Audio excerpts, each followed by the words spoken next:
c'est un enfer que je souhaite à personne, alors qu'au départ, l'amour, c'est censé être autre chose qu'un enfer, quoi. Donc parfois je me demande si les nouveaux contes du 21e siècle, ce sera pas de dire à sa petite fille « Attention ma chérie, surtout, si tu tombes amoureuse, ne choisis pas un étranger ». Rencontrer des gens d'origine étrangère à travers la mondialisation ou l'immigration n'a jamais été aussi facile. Mais tomber amoureux d'un ou d'une étrangère, qui plus est d'un pays économiquement faible, et envisager un mariage mixte, ça c'est une autre histoire. Les pays riches ferment de plus en plus leurs portes à l'hémisphère sud et aux migrations pour motifs économiques.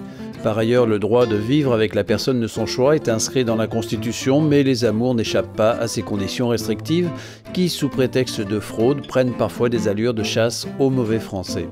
Depuis quelques années, les conditions d'accès au mariage mixte sont durcies, la famille étant jusqu'alors le moyen d'accès assuré à la résidence en France. Au milieu des années 2000 à Lyon s'est créé le collectif des amoureux au banc public qui écoute, conseille et lutte pour une gestion humaine de ces questions. Comment est-ce qu'on peut sonder des cœurs? Comment est-ce qu'on peut voir que des gens s'aiment?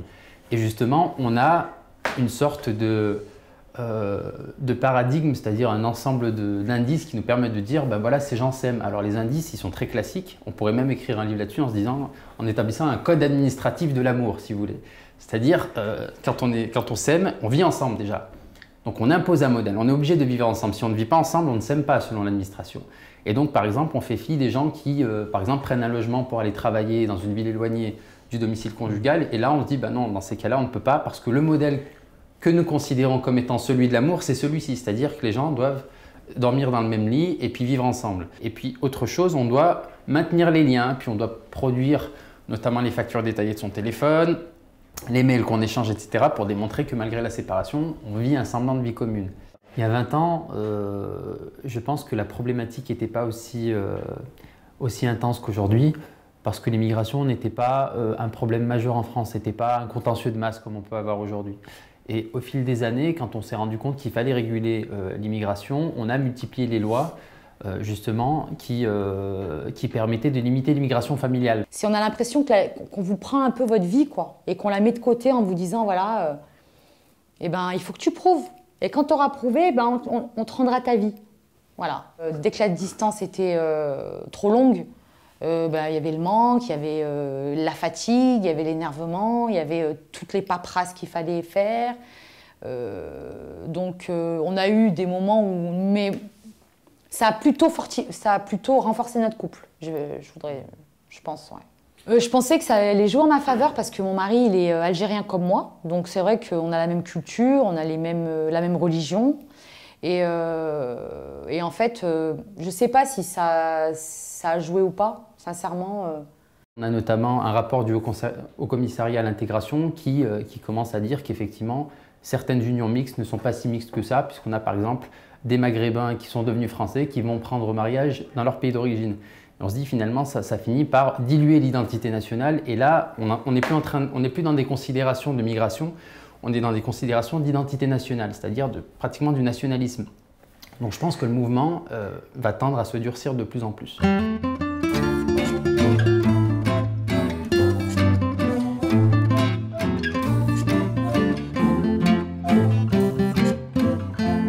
Le 14 février, c'est la Saint-Valentin, la fête des amoureux, et le collectif a voulu la célébrer de façon originale. Rendez-vous donc devant la préfecture de Lyon. Beaucoup de personnes, et notamment d'origine étrangère, font la queue avant que leur cas ne soit examiné. Et ce matin-là, il ne faisait pas très chaud.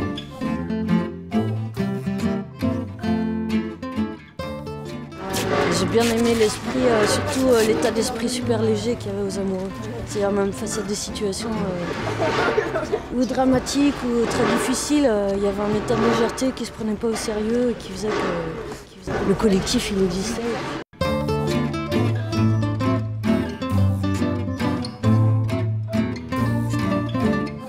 Alors nous sommes ici devant la préfecture pour offrir du café, du chocolat, du thé aux personnes présentes. Parmi eux, il y a des couples mixtes, comme nous. Et nous sommes les amoureux au banc public, donc un collectif de couples mixtes qui œuvront pour la défense des droits des couples mixtes face à l'administration française. Moi, j'ai été entendue par la police en mars. Oui, 1h30 d'interrogatoire, des questions sur comment on s'est rencontrés, Combien de mois après notre rencontre m'a-t-il demandé en mariage? Combien de mois après la demande en mariage nous sommes-nous mariés? Combien de mois après le mariage sommes-nous repartis en Algérie? Enfin, toujours en question de mois, de semaines, dans un sens puis à l'envers. J'avais l'impression qu'on voulait me forcer à m'embrouiller. On ne pense pas qu'on va en arriver là, qu'on va arriver dans un commissariat de police parce qu'on s'est mariés avec des sentiments forts et qu'on veut vraiment faire notre vie ensemble. Voilà, après, les soupçons de mariage blanc, évidemment, c'était en gros devant moi, il y avait mon dossier, ma carte d'identité, sa pièce d'identité, et puis écrit en rouge mariage blanc dessus. Je savais pourquoi j'étais là, c'est sûr. Certaines préfectures qui ont des pratiques qui sont complètement différentes d'une préfecture voisine, par exemple. Et ça, c'est un peu le pouvoir du guichet, si vous voulez, même parfois d'un agent à l'autre, l'appréciation on va dire, de la loi et même des circulaires, parce que si vous voulez, le ministre de l'Intérieur essaie d'harmoniser les pratiques dans les préfectures par voie de circulaire. Mais si vous voulez, il y a toujours des distorsions entre la compréhension qu'on peut avoir des textes et notamment sur le contrôle du mariage. Il a fallu prouver tout le temps notre amour, notre engagement, la sincérité de nos sentiments. Il a fallu vraiment se mettre à nu devant l'administration et expliquer, en fait, expliquer par des dizaines et des dizaines de moyens qu'on s'aimait vraiment et qu'on était là juste parce qu'on s'aimait et qu'on avait envie de vivre ensemble. Mais c'était difficile, hein. On est passé 2 fois au tribunal et à chaque fois il fallait monter à Nantes, à chaque fois ça a généré des frais aussi, des frais financiers qu'on n'avait pas forcément parce que moi je me rendais souvent en Algérie, mon mari était là-bas, il ne travaillait pas. Mais en fait l'administration française alléguait une fraude et ils n'ont pas été capables de le prouver. Donc sur 16 mois où mon mari était bloqué là-bas, ils alléguaient la fraude, mais ils n'avaient aucune preuve. Donc nous, on a apporté des dizaines et des dizaines de preuves, mais eux n'en avaient pas une seule. On a gagné, ils ont été condamnés, et mon mari a pu venir en France me rejoindre, quoi. Les communications, il faut savoir qu'elles sont assez difficiles d'un pays à l'autre, hein. Lui, il ne pouvait pas accéder à Internet facilement, il fallait qu'il aille dans un cybercafé. Voilà, quand il appelait, quand on s'appelait au téléphone, il y avait la famille qui n'était pas très loin derrière, il n'était pas à son aise pour discuter, voilà, comme on discute normalement dans un couple, on va dire. On n'avait pas toute l'intimité requise. Bah, c'est le téléphone, hein. C'est le téléphone, c'est des factures astronomiques, c'est l'attente, le désespoir, hein. Moi, je peux dire que j'étais à un moment donné, je me suis toujours battue, mais parce que j'étais aussi très bien entourée, mais c'était...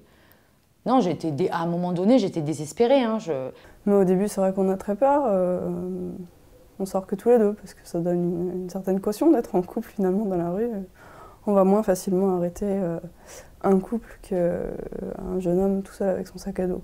Chaque mois, à peu près, toutes les 2-3 semaines, il y avait quelque chose qui nous rappelait qu'on était en train de prendre un gros risque, et puis qu'on pouvait se faire séparer du jour au lendemain, comme ça, et pouvait se faire expulser à l'époque.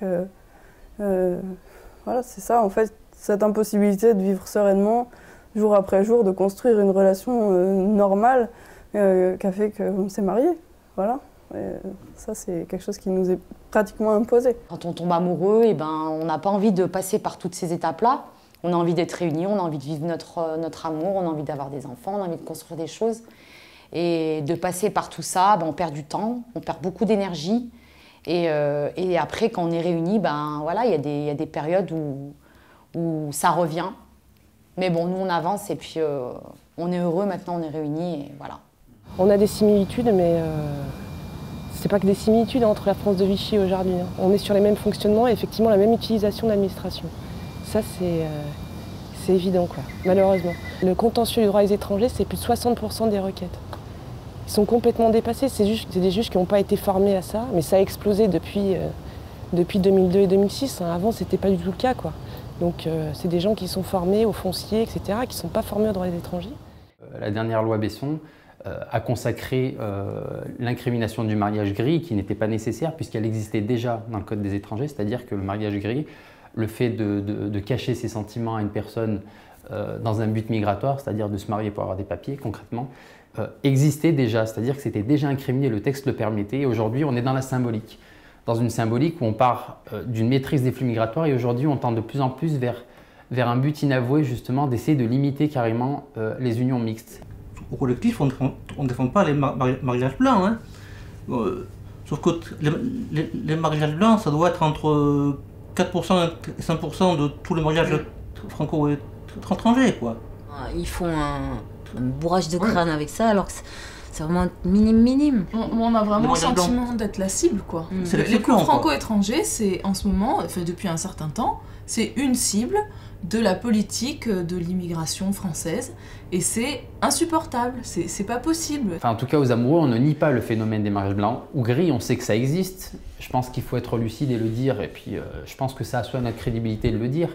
Mais simplement, et c'est comme dans beaucoup de domaines dans la vie, il ne faut pas prendre un épiphénomène et en faire, si vous voulez, la motivation principale d'un combat.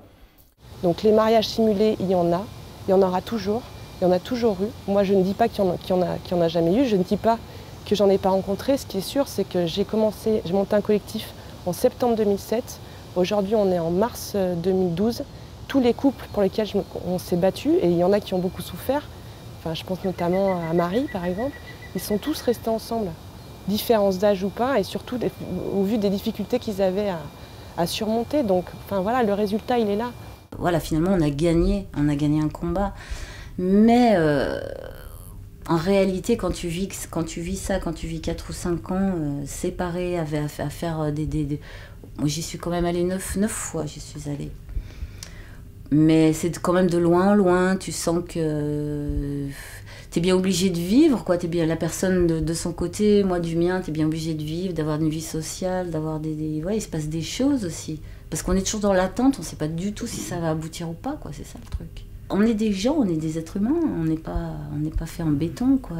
Mais même au-delà du fait qu'aujourd'hui on voyage de plus en plus, si on prend simplement ce qu'on nous apprend à l'école quand on est enfant en France, moi je suis née en 81, donc à l'école on m'a appris la Révolution, les droits de l'homme, la France, terre d'accueil. Quand on a été élevé comme ça, arrivé pour construire sa vie dans son propre pays et être face à ces lois inhumaine, c'est très difficile. C'est très très difficile. Et c'est vrai que ça paraît inconcevable tant qu'on ne le vit pas, on peut pas imaginer, c'est pas possible. J'ai été élevée différemment. J'ai été élevée, je sais pas, j'avais l'impression que la France était un pays multiculturel et que ça se passait bien. Et puis il y a eu un basculement des dernières années où on monte les uns contre les autres. Et je suis assez critique, moi, pour la suite, en fait. J'ai envie d'en parler parce que c'est des gens qui vont enfin pouvoir retrouver une vie normale, mais je pense que ça va quand même laisser des traces parce qu'effectivement, quand on n'a pas démarré un projet marital et qu'on est resté, on a mis une parenthèse de 2 ans, c'est très difficile de pouvoir se remettre sur les rails. Ma femme est régularisée depuis 3 ans maintenant, mais je suis toujours au collectif parce que je me bats toujours aussi pour les autres, parce que j'ai pas oublié ce que j'ai vécu, parce que c'est vrai que d'un côté je suis révolté de l'injustice. C'est vrai qu'il y a des moments où j'ai vraiment honte de mon pays, je crois que je peux vraiment le dire, hein, parce que la France avant était le pays des droits de l'homme. Mon mari, puisque maintenant c'est mon mari, il a eu ses papiers, on va dire, il y a peut-être 3 ans. 3 ans, mais aujourd'hui, on commence à peine à vivre normalement. Une vraie vie, quoi. Il faut du temps pour s'en remettre. Les amoureux qui se mécotent sur les bancs publics, ensuite en pas mal de garde publics, les passants aux honneurs. Les amoureux qui se mécotent sur les bancs publics, en se disant des choses de pathétiques, on est une gueule bien sympathique. On s'est dit on s'entend bien, pourquoi prendre le risque de se quitter? Voilà, on va se marier. Sauf qu'il est beaucoup plus jeune que moi, et qu'aussitôt qu'on a eu rempli le dossier et qu'on est allé à la mairie, la femme elle nous a regardé pour tout bon, et elle a dit bon, alors ça sera audition, et puis s'il y a quelque chose qui ne va pas, procureur. Oh là là. Et donc là j'étais toute contente parce que vraiment je me sens bien et tout, et paf. Donc j'ai dit bon là, il faut que je vois des gens qui vivent ça, que je sache ce qu'on peut faire. Donc en général, on leur demande de passer justement une de ces réunions pour pouvoir les voir et leur parler de vive voix, parce que c'est toujours un peu compliqué, vu que les textes sont de plus en plus compliqués, c'est toujours mieux de les voir en direct. Et que chaque situation est unique. Est unique. Donc nous, on est là en fait pour déjà accueillir, leur dire qu'ils sont pas tout seuls, que nous aussi on a connu ça malheureusement, et qu'ils peuvent avoir un soutien juridique et moral auprès du collectif. C'est la première chose. Une fois qu'on connaît les lois, les textes et exactement quels sont nos droits, on peut déjà quand même faire face à des agents administratifs et soutenir qu'on est dans nos droits. Parce que c'est vrai qu'un des premiers sentiments qu'on a et que les gens ont quand on les voit, c'est un sentiment de culpabilité à la base. C'est-à-dire qu'ils sont avec un sans-papier ou une sans-papier, donc il faut se cacher. Donc c'est tout un tas de trucs. Et quand ils arrivent ici et qu'on discute avec eux et qu'ils voient qu'on est tous à la même enseigne, en fait, ils ont déjà un gros soulagement et ça les rassure énormément, quoi. Il y a quelque chose de plus insidieux, en fait, dans le système législatif et le regard qu'on peut porter sur les étrangers. Vu qu'ils sont protégés constitutionnellement parlant, et en particulier les conjoints de Français, on va plutôt faire passer des messages en disant que c'est des faux mariages, qu'ils viennent, qu'ils abusent de la volonté des gens. Et du coup, ça amène les fonctionnaires à être critiques ou à avoir un regard négatif sur ces gens-là. Mais juridiquement, ils n'auraient pas le droit de se le permettre. C'est ça qu'il faut clamer haut et fort. On est en train de diaboliser une partie de la population, les étrangers, les Français d'origine étrangère, parce qu'ils sont Français avant tout, et donc ils ont les mêmes droits que les autres.